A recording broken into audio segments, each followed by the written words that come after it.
എല്ലാവർക്കും മല്ലു ഡീപ് ഡൈവിന്റെ പുതിയൊരു വീഡിയോയിലേക്ക് സ്വാഗതം. ഏറ്റവും പുതിയ ന്യൂസ് അപ്ഡേറ്റ്സിനായി മറക്കാതെ ഈ ചാനൽ സബ്സ്ക്രൈബ് ചെയ്യുക. ബിഗ് ബോസിലൂടെ എല്ലാവർക്കും സുപരിചിതയായ വ്യക്തികളാണ് നന്ദനയും അഭിഷേകും. ബിഗ് ബോസിൽ വളരെ മികച്ച രീതിയിൽ തന്നെ ഗെയിം കളിക്കുകയും ഏറെ ആരാധകരെ നേടിയെടുക്കാനും ഇരുവർക്കും സാധിച്ചു. എന്നാൽ കുറച്ചു നാളുകൾക്ക് മുൻപ് നന്ദനയുടെ പ്രണയം, വിവാഹം, വീട് തുടങ്ങി ഇൻസ്റ്റഗ്രാമിലെ Q&Aയിലൂടെ ആരാധകർ ചോദിച്ച ചോദ്യങ്ങൾക്ക് നന്ദന തന്റെ യൂട്യൂബ് ചാനലിലൂടെ മറുപടി നൽകിയിരുന്നു. പ്രണയമുണ്ടോ എന്ന ചോദ്യത്തിന് ഉണ്ടെന്നും ആരാണെന്ന് ഇപ്പോൾ വെളിപ്പെടുത്താനാകില്ലെന്നുമെല്ലാമായിരുന്നു നന്ദനയുടെ പ്രതികരണം. വിവാഹമുണ്ടായാൽ എല്ലാവരെയും ഞാൻ വിവാഹത്തിന് ക്ഷണിക്കുമെന്നും എന്റെ പ്രണയത്തെക്കുറിച്ച് വീട്ടുകാർക്കൊക്കെ അറിയാം. എന്നാൽ വിവാഹത്തിന്റെ ഡേറ്റോ മാസമോ ഒന്നും തീരുമാനിച്ചിട്ടൊന്നുമില്ല.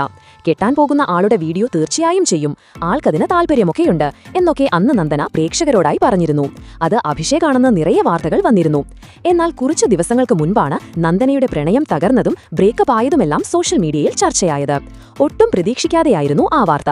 അത് കഴിഞ്ഞ് ഇപ്പോഴിതാ അതീവ റൊമാന്റിക് ആയിട്ടുള്ള കടൽ തീരത്ത് വെച്ചുള്ള നന്ദനയും അഭിഷേകിന്റെയും വീഡിയോ ഇതിനോടകം തന്നെ വൈറലായി കഴിഞ്ഞു. ഇരുവരുടെയും സേവ് ദ ഡേറ്റ് ആണെന്നും ഹാപ്പി മാരീഡ് ലൈഫ് എന്നും പറഞ്ഞ് നിരവധി ആളുകളാണ് വീഡിയോയ്ക്ക് കമന്റുകളുമായി എത്തുന്നത്. സത്യാവസ്ഥ എന്തെന്നാൽ സായിയുടെ പിറന്നാൾ ആഘോഷ ചടങ്ങിൽ നിന്ന് ഇരുവരും വെറുതെ എടുത്തൊരു വീഡിയോ ആണ് ഇങ്ങനെ വൈറലായി മാറിയിരിക്കുന്നത്. അപ്പോൾ ഇതുപോലത്തെ കൂടുതൽ ന്യൂസ് അപ്ഡേറ്റ്സിനായി ഈ ചാനൽ മറക്കാതെ സബ്സ്ക്രൈബ് ചെയ്യുക.